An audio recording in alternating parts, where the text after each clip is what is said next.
આજે 4 નવેમ્બર 2025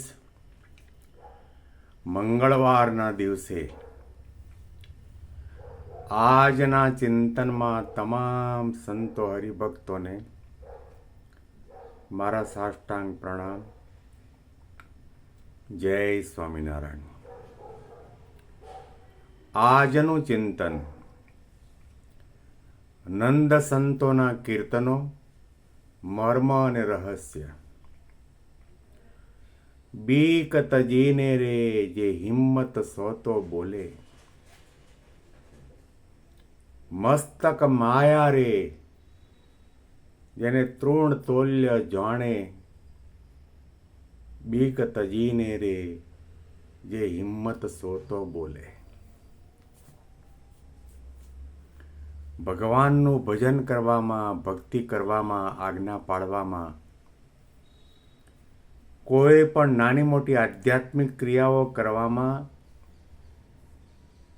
જે 100% શૂરવીર સાચો ભક્ત હોય એને બીક ન લાગે. ડરનો ત્યાગ કરે, લોકલજ્જાનો ત્યાગ કરે, કુટુંબ પરિવારનો ત્યાગ કરે, ધન સંપત્તિનો ત્યાગ કરે, દેહાભિમાનનો ત્યાગ કરે, રાગ દ્વેષ ઈર્ષા અસૂયાનો પણ ત્યાગ કરે અને હિંમત સોતો બોલે.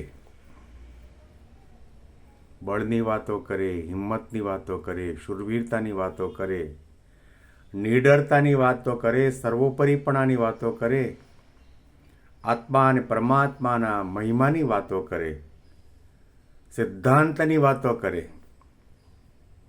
અને તે પણ દંભ રાખ્યા સિવાય, કોઈ જાતનું કપટ કર્યા સિવાય, કોઈ જાતનો સ્વાર્થ રાખ્યા સિવાય, કેવળ અને કેવળ ભગવાન અને સંત રાજી થાય એવી પ્રકારના વિશુદ્ધ ભાવે કરીને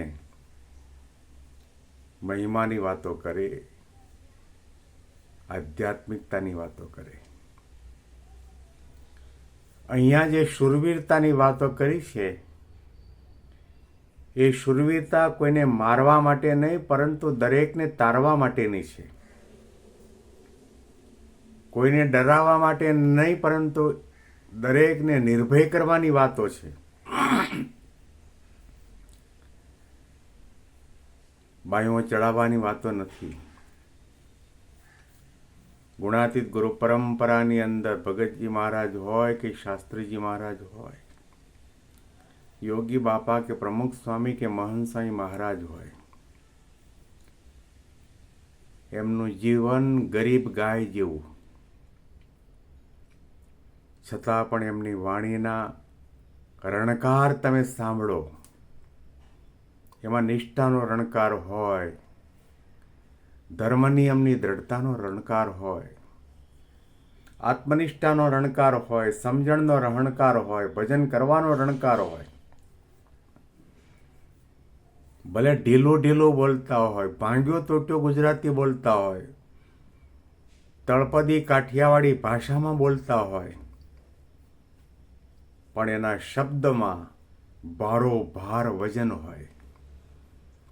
મહિમાનું વજન, નિષ્ઠાનું વજન, પ્રેમનું ભાવનું વજન,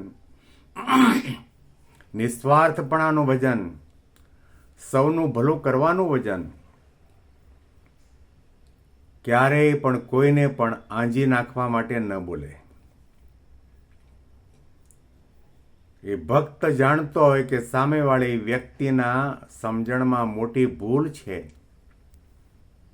એ ભૂલ સુધારવાનો વિવેકથી, વિનયથી, માન મર્યાદા એની રાખીને વાતો કરીને સમજણ અણસમજણ દૂર કરીને સાચી વાત સમજાવે. ઘણી વખત ઘણા જ્ઞાનીને એવું પણ જ્ઞાન હોય અને જ્ઞાનનો અહંકાર પણ એટલો બધો હોય કે કોઈ પણ એની પાસે પ્રશ્ન લઈને જાય કે સમાધાન મેળવવા માટે જાય, સાચો રાહ પૂછવા માટે જાય, તો અહંકારી જ્ઞાની હંમેશના માટે એને હળધોત કરે પોતે એનાથી મહાન છે એવું બતાવવા માટેનો પ્રયત્ન કરે, એ હિંમત નથી, એ સાચું જ્ઞાન નથી, એ સાચી સાધુતા કે ભક્તપણું પણ નથી. ખૂબ પ્રેમથી, મહિમાથી, હેતથી, ભાવથી એનું સન્માન રાખીને, એ વ્યક્તિને સાંભળીને, એના વિચારોને સમજીને પછી જ્ઞાનામૃતનું ઔષધ આપતા હોય છે. બીક તજીને રે નિત હિંમત સો તો બોલે. આપણને ડર લાગતો હોય છે કે આપણે મહારાજના મહિમાની વાતો કરશું તો લોકોને કેવું લાગશે. આપણે એમ કહીશું કે અત્યારે વર્તમાન સમયમાં મહંત સ્વામી મહારાજ અનંત કોટી બ્રહ્માંડના એકમાત્ર કલ્યાણદાતા છે, સાચા સંત છે, એવું કહેશું તો લોકોને કેવું લાગશે, લોકો આપણા માટે કેવું અનુમાન માનશે. આવો પ્રકારનો મોડો વિચાર આવે એ ક્યારે બને કે આપણી પાસે રાણી છાપ સિક્કો હોય, 1 રૂપિયો હોય, એમાં આપણને ભરોસો નથી કે આ ચાંદીનો છે કે રૂપિયો છે, સાચો છે, ખોટો છે. એટલા માટે બીજા આગળ ધરતા આપણે વિચાર કરીએ છીએ. જો આપણને મહારાજમાં અને મહારાજના પ્રગટ સ્વરૂપમાં પ્રતીતિ આવી હોય, સિદ્ધાંતની અંદર દ્રઢતા થઈ હોય અને આપણે 100% શૂરવીર અને સાચા ભક્ત બન્યા હોઈએ, એ ખિસ્સામાંથી ચાંદીનો રૂપિયો એટલે કે અક્ષર પુરુષોત્તમના જ્ઞાનનો રૂપિયો કાઢીને તરત સામે આગળ ધરી દઈએ. ખોટો હશે તો સામેવાળાને કેવું લાગશે કે મને છેતરવા માટે આવ્યો. આપણે કોઈને છેતરવા માગતા નથી. આપણે કોઈને પણ ઉલ્લુ બનાવવા માગતા નથી. આપણે કોઈનું પણ અહિત થાય એવું વિચારતા નથી.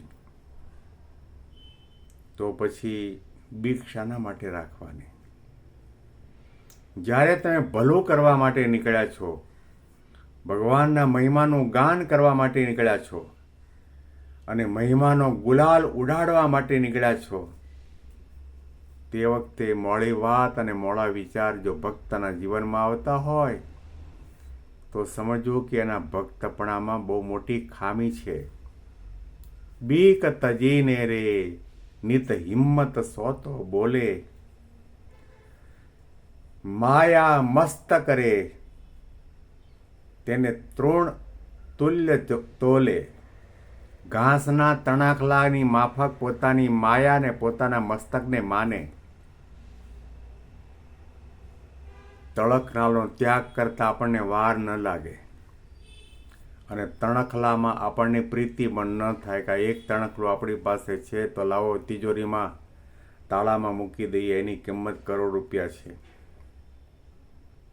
ભગવાનના માથે, ભગવાનના માટે, ભગવાનનું ભજન કરવા માટે જે નીકળ્યો એને માયા આડી ન આવે, અહંતા ને મમતા ન નડે, મનગમતું મૂકવામાં વાર ન લાગે, સંસારનો ત્યાગ કરવામાં વાર ન લાગે અને મસ્તક એટલે મરણીઓ થાય.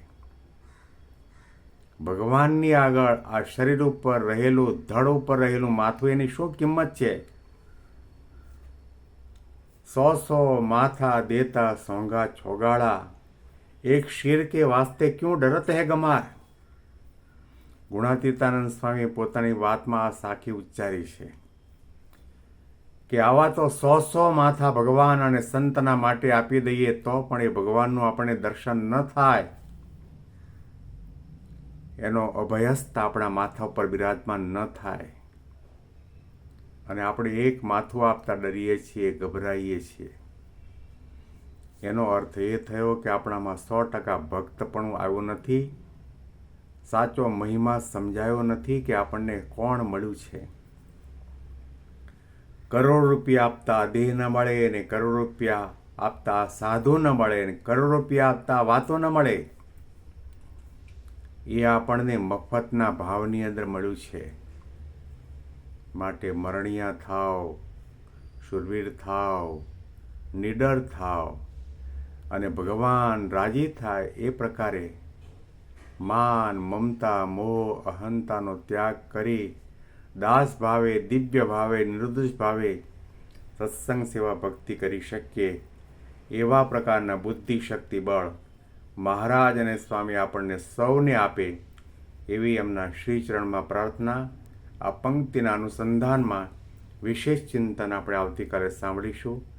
બેંગ્લોરથી પ્રેમ શાસ્ત્રીના સાષ્ટાંગ પ્રણામ. જય સ્વામિનારાયણ.